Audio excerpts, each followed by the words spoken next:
negotiating currency. Kawasure ne oganda jokristo e kanisni mopogore opogore odiochieng' ma kawuono ne obago alam mar Pasaka, ma en nyasi mar yango chier mar Yesu Kristo bang' kadho e sand kod nek mare.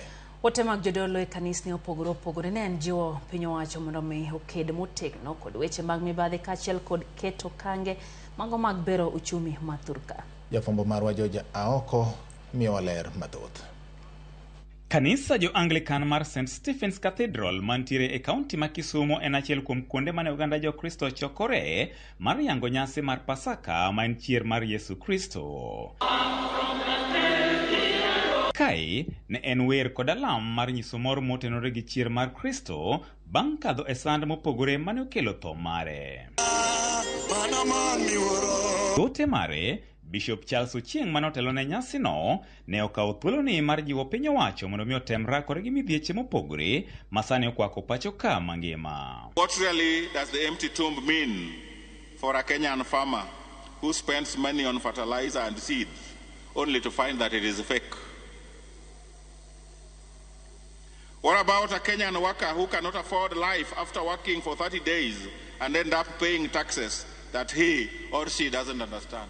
The resurrection of Christ should make those in power help the ordinary people realize their dreams in life. This cannot be achieved when our doctors are on the streets and those charged with managing the health department are issuing unending and unnecessary threats.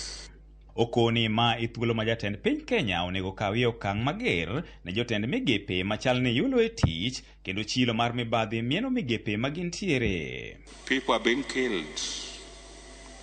Policemen are being buried who have been shot in line of duty.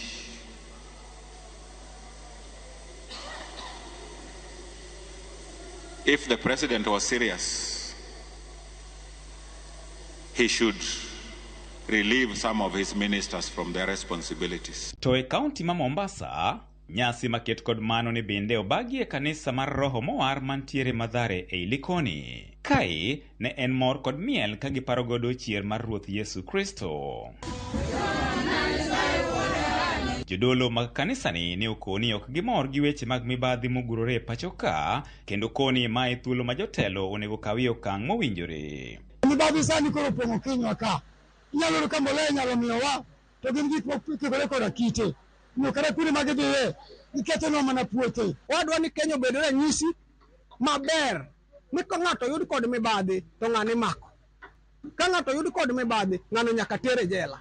Gilero ni en midhiero ni singo mane piny owacho chiwo mar bero ochumi pok ochope wang'e, ka ywak gi maduong' en usuru makore lach michoko kuom jopiny. Onene mine oruma, mine ywak, mine winjo matek. Iyudo ka miyo nindo kech gi nyithindo. To chuo bende sani oringo weyo waidu e udi nikech majukumu oromogi. Ok gidwa ni gi provide. Koro chuno ni miyo wuok, miyo kia kata nochom kure. Adiera wawinjo matek. Kwayo jatelo. Na dieri maduk do manyo nwayo machielo. Mondo piny oduog piny. Piny Kenya na neno diere Moi. Kane miyo nyaka chak diere mane wasomo.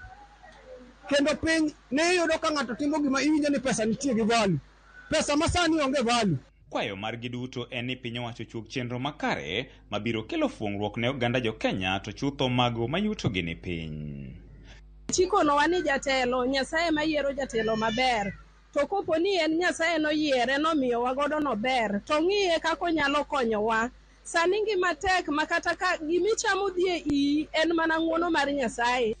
Our plea during this Easter season to the leadership of this country is that they should come down from their ivory towers and offer solutions to the myriad sufferings of our people. George Aoko, Ramogi TV.